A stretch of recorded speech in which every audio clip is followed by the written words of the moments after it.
I want to acknowledge first the elders that are here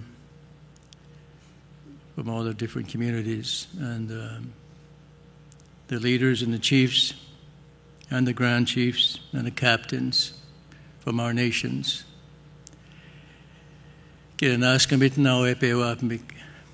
thanking you for coming to see me. And I also want to recognize my friend, your new president, David Dingwall, who I've known for some time, and who's about to find out how good of a golfer I am. Tomorrow at noon. And we're both left-handed, and anybody can be right-handed, as we know. But it takes skill, as he said, it takes skills to be a left-handed golfer. We'll see how much skill he has. I want to thank all of you for being here. I know you didn't have to be here, but I appreciate the fact that you came and to listen to what I have to say. I'm going to speak a lot about myself, my own experience in post-secondary education. I think in that way, by sharing my own journey in higher learning, that the reforms that we need will be very clear. Ininu ni na misipais tukuschi iutaigu pigyan. I am a Cree from Grand Rapids. That's where I was raised. Achinapu ewi ayamianis tatagixkente mektansation axian. I want to use my language just for a little bit. So you get used to the sound of another language in this country.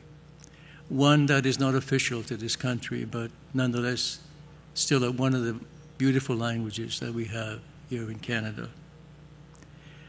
Marga, ayunito ni matstan,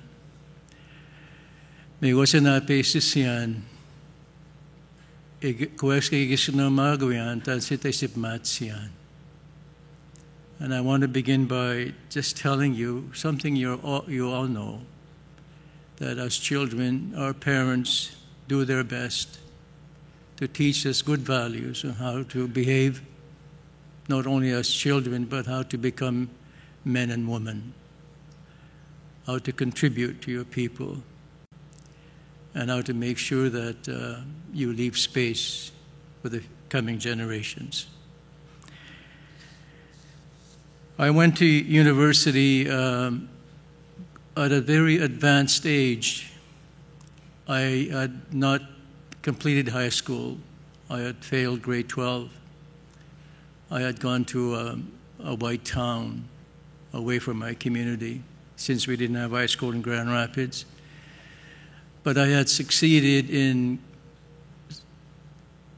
grade 10 and grade 11, but for some reason I failed 2 courses in grade 12 and was intent on going back to finish them and get my high school diploma, but I never returned because I ended up getting a job and I started working and I loved the money, and there was no money in the high school, so I never went back. But I was always interested in higher learning, like learning more about many things. And I was in some ways self-educated, I guess, by taking an interest in different things that I came upon, like the life of Mahatma Gandhi, for example, was something that was of great interest to me. And I learned a lot from reading about his own life as a lawyer, but also as a political leader for his people. And I particularly liked his philosophy of nonviolence in dealing with a colonial master and the idea of self-rule. So eventually I ended up applying to go to the University of Manitoba to be a student. And of course I didn't have what was required in terms of admission, so I had to do it through an access program, a special access program. It was called a Special Mature Student Program. I was pretty special, but not that mature at that time. And, but now I'm mature, not that special.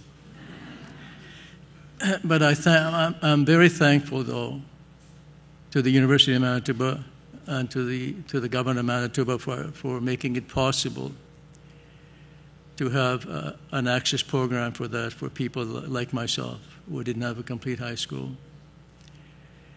Because we have the intellect, we have the intelligence. We may be lacking in terms of writing skills and reading skills, but the reality is that we have good brains. And you don't have to have a complete high school to go beyond that for higher learning, as we call it, in post-secondary education. And I remember coming into this university admissions office at the University of Manitoba and walking into this registrar's office, and I'll never forget this sign in front of this lady's desk, and she was behind the desk. And I noticed that beside her was these box of cigarettes, cigars. And I thought she was a cigar-smoking secretary. But the sign said, Ms. White. That's like a pretty intimidating name. When you're a Cree kid, and you're still not confident about yourself, and you're trying to build a future, but geez, you're not that confident. And then anyway, it was kind of funny, I thought, and I remember that. But she helped me. She took an interest in me, and that's very important, that someone takes an interest in you. She didn't have to, but I guess maybe she felt I had some potential. And I remember talking to her that I wanted to take summer school. This was summer school, and 2 courses. And she said, what would you like to take? I said, well, I was good in mathematics. I'd like to take mathematics. And I was also interested in history. I wouldn't mind taking history. And she says to me, no, you don't want to do that. Because mathematics at the university is quite different than mathematics in high school. Far more difficult, more complicated. And history at that level is not social studies at high school. And so she was very wise. And so because of her counseling, I took a course in sociology and anthropology. Soft courses, right? But our objective was to make sure I passed those 2 courses so I can keep going. And as they say, the rest is history. But someone had to give you an opportunity. And I'm sure there's a lot of Indigenous people all over in the Maritimes who would like to return to some higher learning, some post-secondary education, and may not have the required requisites imposed by the different faculties and administrations of different universities in the Maritimes. So an access program was my opportunity, my path to, should I say success? I guess I shouldn't be afraid to say that. You'll notice that our people are very reluctant to brag about themselves. It's part of our culture to not do that. So don't be surprised if even Steve Augustine, who has achieved a lot, never broadcasts his achievements. It's not part of our culture to do that. So, the first year that I took a full program of studies, and after summer school,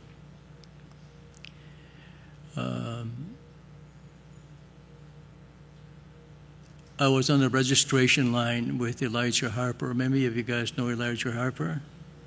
He was a hero of ours who stopped Meech Lake. So he was in first year with me. and a few others. There was only 11 of us Indigenous students at the University of Manitoba in 1972. Only 11 of us in that particular year. Now, today, at the University of Manitoba, there's over 2,500 Indigenous students in that institution alone. So you can see that changes are happening, progress is being made, and advances are taking place every day in the lives of individuals. And that our own brain thrust is being developed in these institutions. And that leadership is going to emerge in this country. And because of that, this country is going to change and evolve in a better way. Because those young people, 2,500 in that institution alone, but a total of almost 6,000 in that province when you count the other universities, are going to have an impact in the future of this country. I have no doubt about that. And here in your provinces, the Maritimes, you have that opportunity to do the same. Big time. Not modestly or moderately, but big time. You make it a priority for all the institutions to give access to Indigenous people for higher learning and to make sure that steps are taken while they're in the institutions for them to succeed. And they will make an impact in your provinces in a positive way. One of the most demanding, I would say, pressures that we have as people is the idea of belonging. We want to belong. It's very important, a sense of belonging. And I recall, at the University of Manitoba, not feeling that. Not feeling that because the curriculum did not make me feel like I should belong. Because there was nothing there for Indigenous people. The curriculum was for, other than the sciences, I would say, when it came to the social sciences, was for Western-based knowledge and experiences. Something I couldn't relate to, something that was not part of my history. So I obviously felt, along with the other Indigenous students, a sense of alienation, a feeling that I did not belong. Because of that, we set out to change the university. We formed an organization, and we started pressuring for some minor changes, including this idea of a student allowance for Indigenous students. And the reason why we did that is because as we were walking around the institution at the University of Manitoba, we could see the student allowance for the general population of students. And we also saw a student allowance for international students. So we said to ourselves, why not a student allowance for ourselves as Aboriginal students, as Indigenous students? So we began negotiating for our own allowance at the university. And we did succeed in getting a small little office the size of maybe 5 telephone booths. But we were quite happy with that because we had our own place. Because, like I said, it was important to have a sense of belonging. And then we were not content with that. We were not happy with that. We wanted more. We wanted the curriculum to change. So we started negotiating for a Native Studies program. We wanted to make sure that we had our own school of studies involving our history, our politics, our culture, our knowledge, and so on. And that all this belonged in the institution, that our knowledge belonged to, not just ourselves as individuals. We were not immediately successful on that score because there was resistance within the faculty and the administration. And for me, I've always wondered why a good thing is resisted.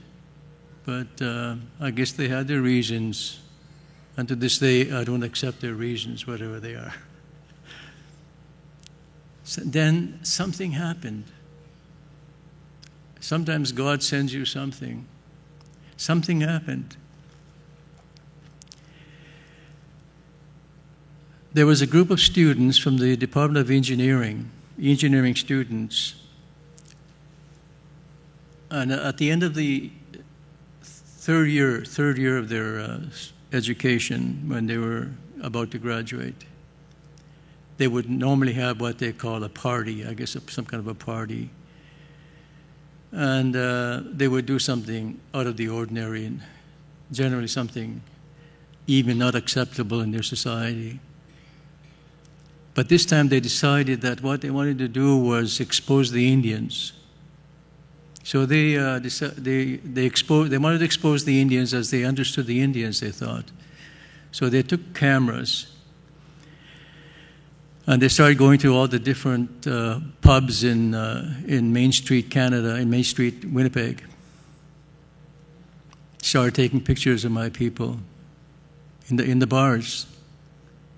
And then they came back, and I guess they must have laughed about it. I don't know what they did, but they wrote a paper about it, an article in a paper they called The Cursor, which was their engineering paper. And the title of that paper was Do Indians Ski? And I remember saying to my friends and my colleagues in the Native Student Organization, I don't know if they ski, but they go to bingo. So, because you have to have a sense of humor when you encounter racist ideas. Otherwise, anger will prevail, and your response will reflect the anger. So they portrayed us as drunks, as lazy people. People that were dependent on welfare and all that. And we took exception to that. It was not who the people, my parents were, and it did not describe anybody in my community, and it was not the people that I respected and loved. So by that time, we were pretty smart in a way. On white society, we were getting to be quite familiar with it. And we had known that the Jewish people had experienced severe harm because of racist attitudes during the Second World War. So we hired a Jewish lawyer.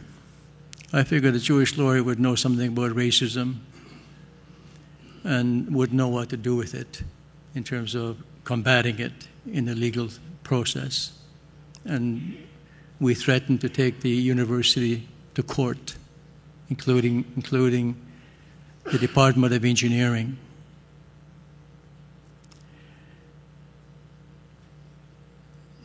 The result was interesting because for the first time, the president would meet with us of the university.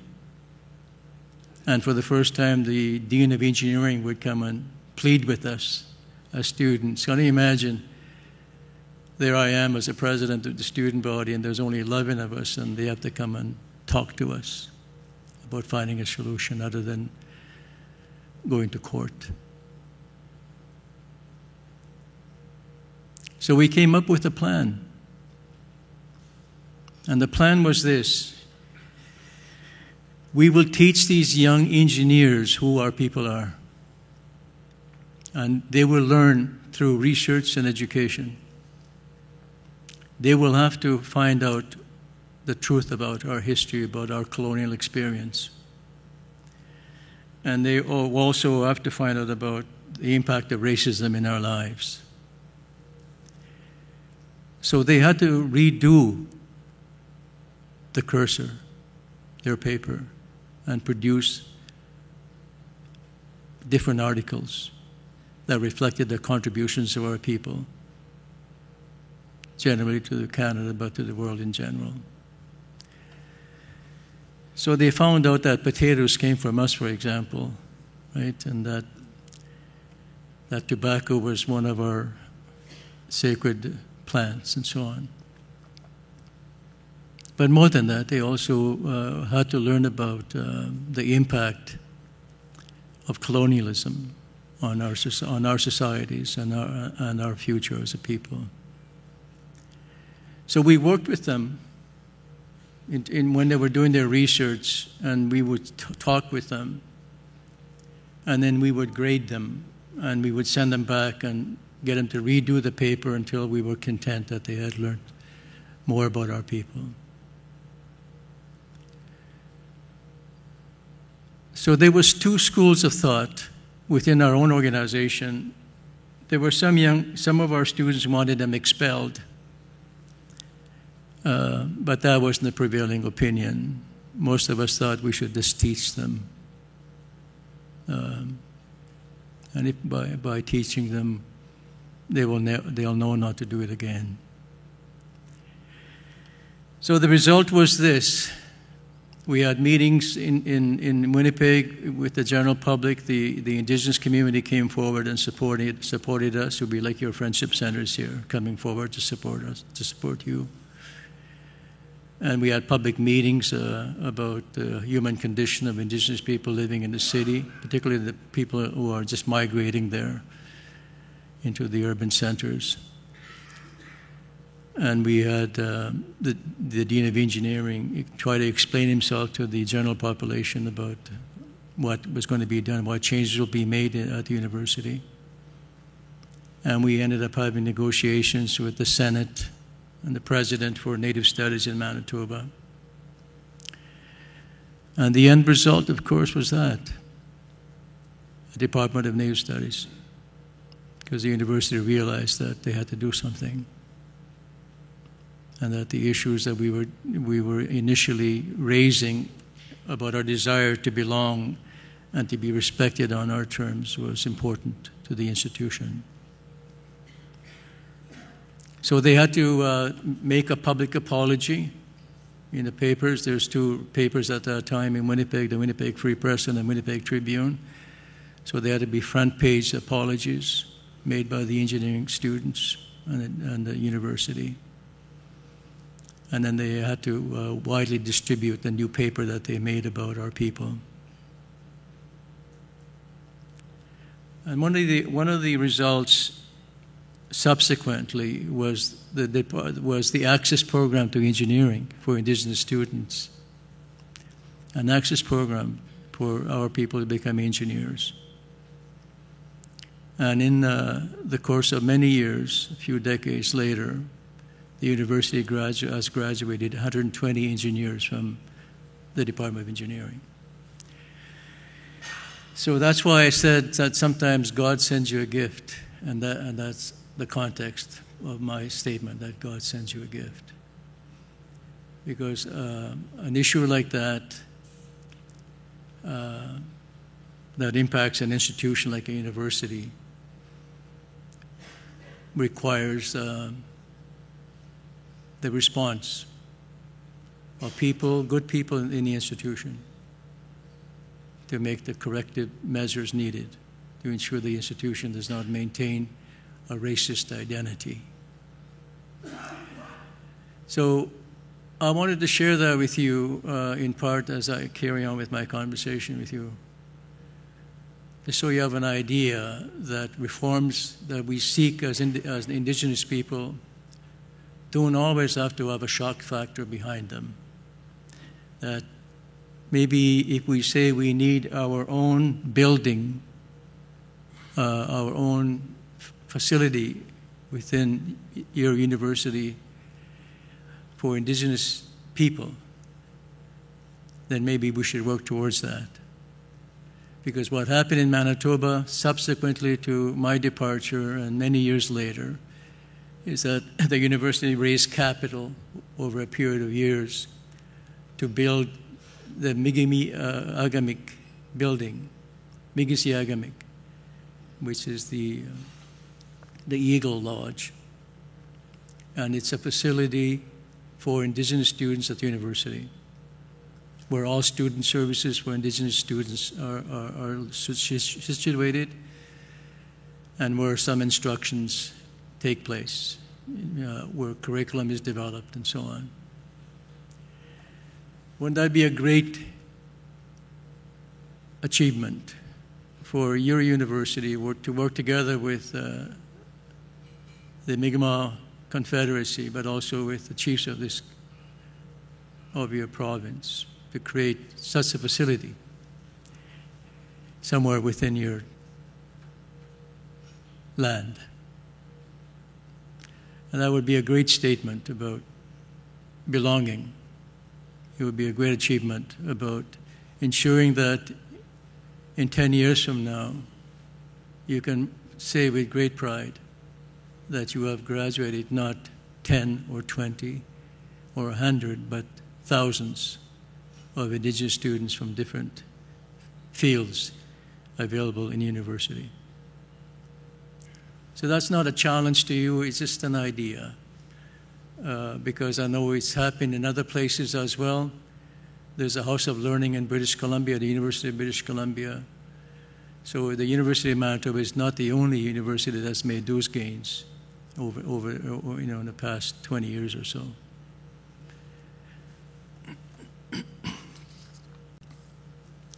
I also wanted to talk about this idea that people mention nowadays as the indigenization of the university. In my time, we never used that language, the indigenization. In my time, we just used this idea that there has to be a reflection of our personality in the institution. We have to see images within the university that gives us a sense of belonging. And those images have to be reflected back to us in the curriculum, in the administration. And that ideally it shouldn't be segregated, but somehow integrated into the entire institution. And if that's what indigenization now means, then I support it. But we don't need a fancy word. We don't need a fancy term to make, to do the right thing, is my point.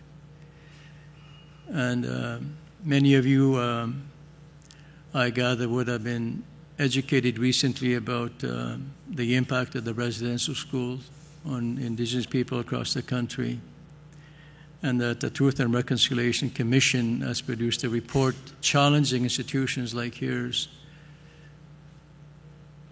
to transform themselves. And it's not just a big book after all. Look at it. I think anybody can do this one. You can read that in 10 minutes. And on the back of it is the Declaration of Indigenous Rights, which is a UN declaration about what the ideal relationship should be between Indigenous people, their nations, and the state, the nation state or the country. And it's about this idea of obligation and responsibilities on both sides, about coexistence, and about this idea of creating something together, the co-creation of a country, something that didn't happen in 1867. So that challenge remains for all of us about how we transform this country so that we all have a sense of belonging and we all have a stake in its success, in its future. Because right now, for First Nations people, there is a feeling of alienation that's been there for many years. And that alienation is always there because of the gaps that exist in terms of social and economic opportunities that are absent with our communities. I currently work with about 49 communities in Northern Ontario. They've hired me as their lead negotiator to transform the health system, the healthcare system in Northern Ontario. And that deals with issues of access to doctors and hospitals. It deals with the creation of programs, the co-creation of programs to deal with suicides in our communities, and also to deal with the epidemic of the dialysis in our communities, and a way of preventing the rise of cancer and heart diseases of our people. So these are gaps that Canadians don't know because they've never lived in our communities.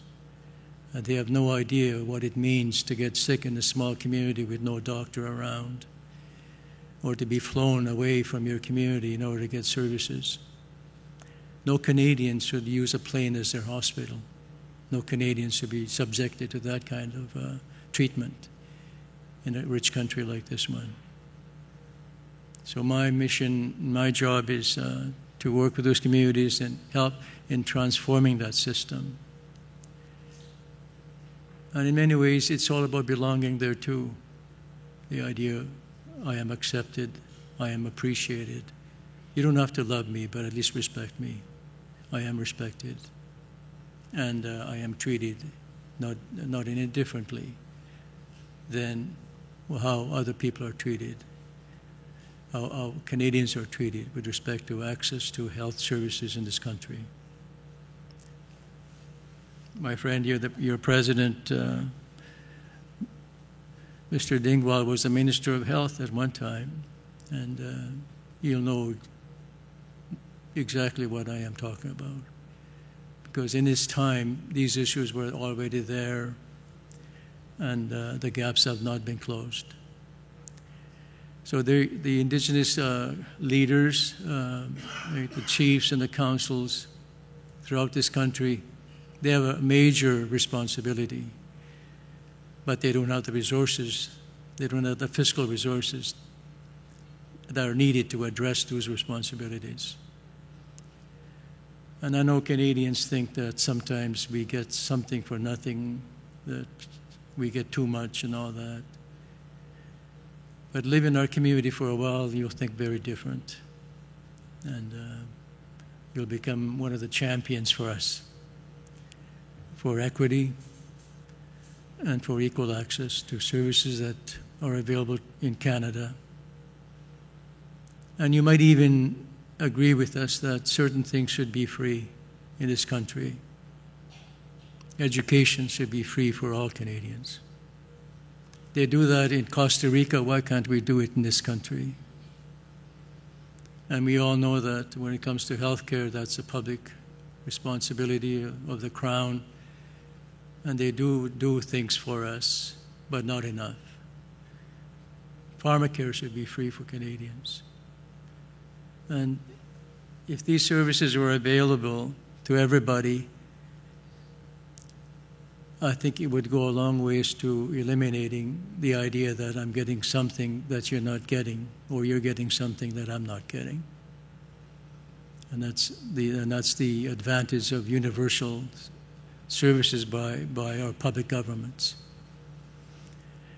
But I'm not here so much to change your country. I gave up on that a long time ago. I'm going to leave that to the young people, see what they can do. And I know they will make a difference. Can you imagine my daughter is a lawyer in British Columbia. I have a son who's becoming a lawyer in Ontario and Toronto. And I have two other children that who are doing things for their respective communities where they live. And I'm hoping my grandchildren will have opportunities to contribute to their community, their Indigenous community, and by doing that, contributing to the country. I want one of my grandchildren to become a doctor. I don't know if that's going to happen. But these are not just my dreams, you see. These are the dreams of many Indigenous parents and grandparents across the country. And if these dreams were to be realized, can you imagine how different our communities will look like in 20 years from now? And that's the reason why I think higher learning, post-secondary education can make a great impact in terms of promoting equality across the land. All of you who are here of more than high school, you have experiences, you have knowledge, you have skills, and for that reason, you're either in the middle class or the upper middle class of income in this country, for that reason alone. Our mission should be to make sure that 90% of the population is there. Can you imagine if we were to achieve that in indigenous communities? There would be a rise, the rise of the nations across the land. Our people would be quite contributing, I think, not only to their own economy, but to the economy of the country. And in fact, this idea is not mine. This idea was shared with Canadians by the Royal Commission of Aboriginal People, but the governments didn't pay attention to it. They ignored it, and they still don't pay attention to that. That if you invest now on education for Indigenous people, if you invest in the millions of dollars in post-secondary education, it will reap rewards for the country in terms of the gross national product, without question. So this is the connection that we have to make between education and the economy. And it has to become our mantra as a people, that an educated people will also increase the economic benefits for themselves, not just for themselves, but for their children, but also for their country. That's the formula that works for most Canadians.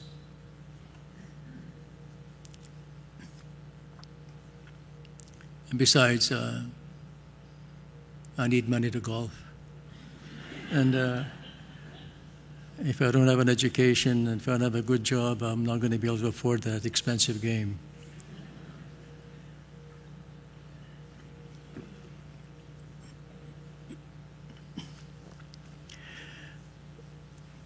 So what more can I say to you?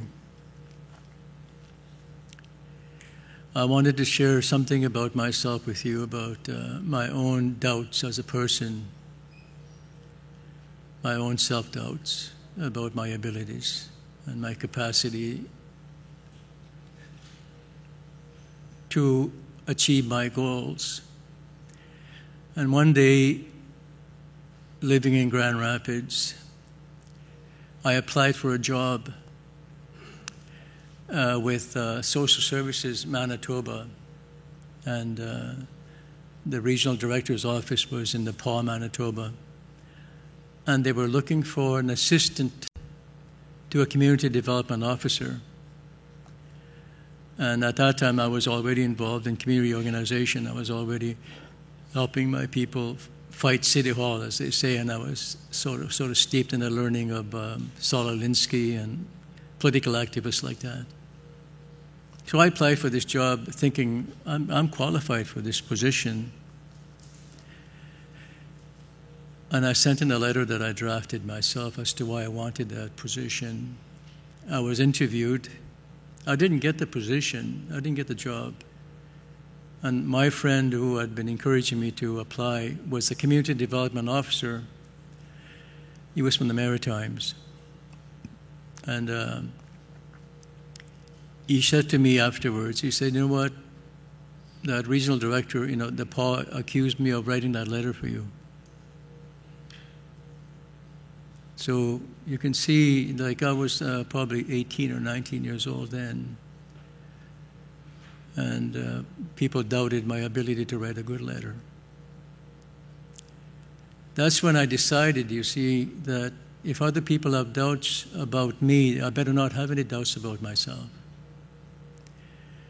And that's when I decided that I will get to university. And my original goal was to become a social worker, to go to the School of Social Work, because my idea was that's how I'm going to help my people. But once I got to the institution and people got to know me there, like my teachers, my professors, they would then talk to me about, if you really want to help your people, you should become a lawyer. And that's how I was diverted from my goal, from being a social worker. But that's not the only time I changed my goal. When I was about 8 or 9 years old, I wanted to be a priest. And it's a good thing I didn't become a priest, otherwise I'd be your pope today. And then I would have to apologize for the residential schools.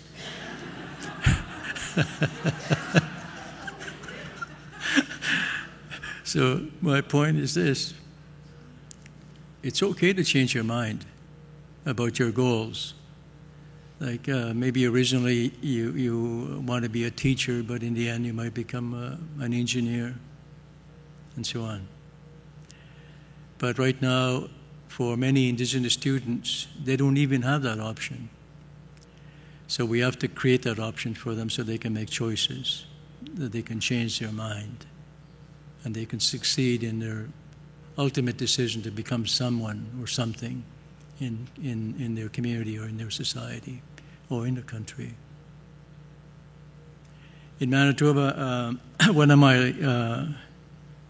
my most recent mistakes was to be the president of the NDP in Manitoba. I became the president of a mainstream party.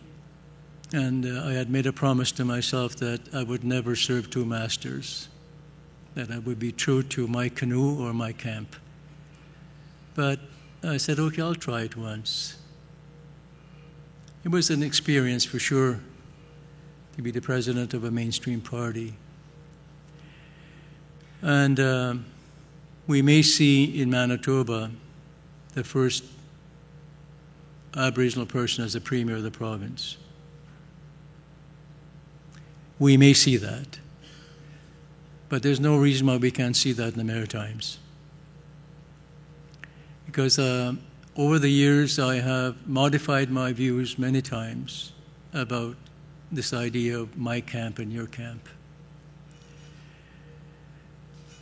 And one of the documents that's really helped me come to that conclusion is the Declaration of Indigenous Rights.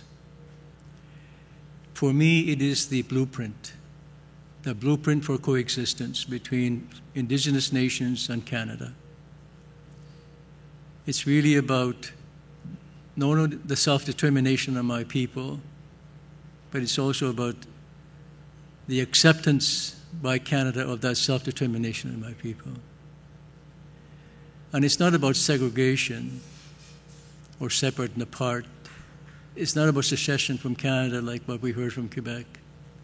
It's about a sense of belonging, being part of something, but doing it together. Doing it together. Here, imagine the progress that can be made across the country if Member 2 was the model for all communities. One of the biggest employers in the region, not just for my people, but for yours. And that's how it should be. And that's nationhood in the making. They're not nations yet. They have a long ways to go yet. Because the nation is not the community. It is the people, the Mi'kmaq people as a group. That's the nation. And that requires our people to reflect on where they've been, where they are now, and where they want to go. But part of it has to be about giving up the Indian Act, giving up the boundaries of the reserve. Not giving up the reserve, but the boundaries that keep our people from thinking only about their community and thinking about the welfare, the future of the nation itself, the people, the Maliseet people, the Mi'kmaq people, the Cree people. This is where we have to go ourselves as a people. And that's a challenge. Because right now, the Prime Minister has pretty much given us the license to develop our nationhoods. We don't need their permission to begin with, but he has said he wants to maintain a nation-to-nation relationship with us. And the obligation rests with us as Indigenous people to make that happen. Not to complain about this or that, but to begin to rise up our people, to restore our nationhood. And that means for the Confederacy and the elected leaders to build something together.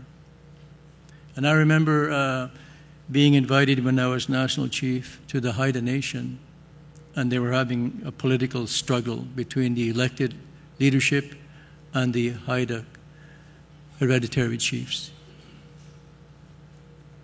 And I was invited there to somehow help them think about this idea about how they can build something together. They didn't need me to realize that, but it's not that they forgot. It's just that they got so used to this idea that their obligation is to their community only, the people in their respective communities. So we have to broaden our perspective, our mindset as Indigenous leaders, and realize that member two alone will never achieve nationhood, or any of your communities in the Maritimes, or even my community in Mississippi Cree Nation will never achieve nationhood on its own. That it will require a different thinking than what we've been used to for 125 years under the Indian Act. And that's our job.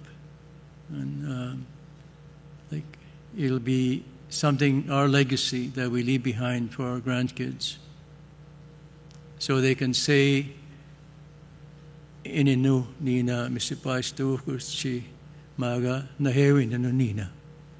So they can say, "I am a Cree from Grand Rapids and I belong to the Cree Nation."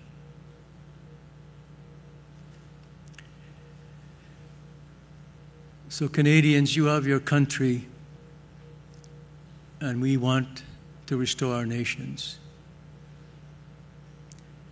But we don't want to do it in a way that impairs or impedes your own future as a people.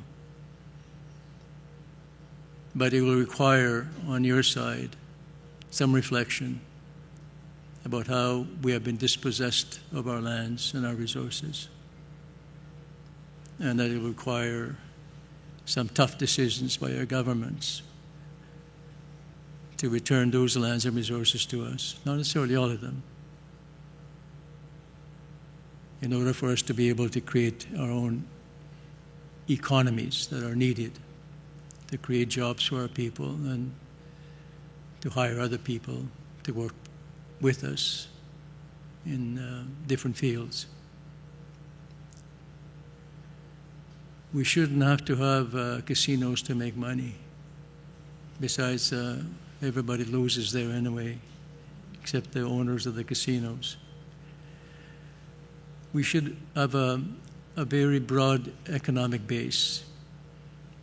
But how can you have an economic base on a reserve the size of mine? If you're traveling at 80 kilometers per hour and you're entering one end of my reserve, and to get to the other end, it'll take you no more than 10 minutes. It is not a land base that will sustain an economy. And I remember traveling in Navajo territory, because the reserves in the United States are far bigger than they are in Canada. It's not that the Americans were more generous, it's just that Canada was more greedy.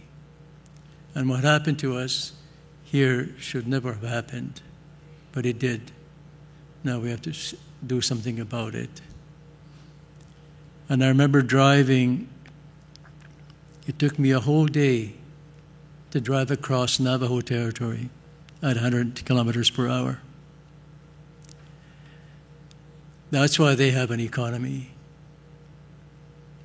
That's why they have their own Supreme Court That's why they have their own court system, why they have their own Department of the Environment, why they have their own Department of the Economy.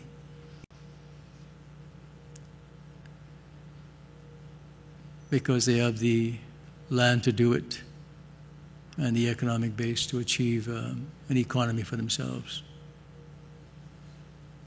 Now, here in Canada, the communities that are most successful in terms of economic development are the ones closest or to the proximity of a major center, a city or a town, like a white town or a big city, like Vancouver, for example, or Kamloops, or Kelowna, or any of these places where First Nations are making great progress and great strides in economic development. It's because they have the economic base to do it. They have the population to be able to do it, because it's not just their population, but the general population that they rely on for an economic base.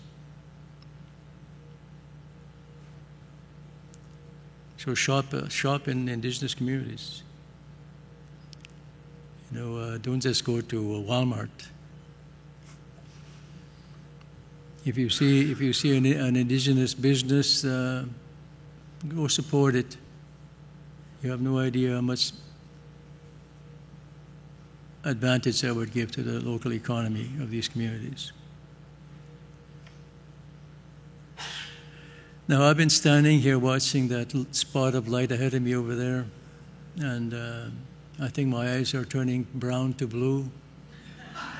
And I'm sure that when I leave this podium, I'll see no faces. But I want to meet every one of you. That's what I want to do. If I have the chance to shake your hand, I'd appreciate that. Because ultimately, in our traditions as a people, we believe we are all one race of people. One people, ultimately. And that why remain strangers? There's no need to remain strangers. And that if we open our hearts respectively, we would remove a lot of barriers that keep us apart. So I will end with this statement that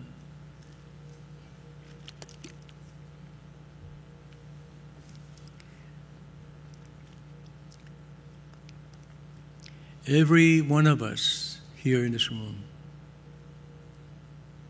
wants to be respected. And every one of us wants to have a strong sense of belonging, either to a family or to a community, to a village or a town or a university. But they want to belong to something. To me, that's a natural thing. That's a human condition, what I call a human condition.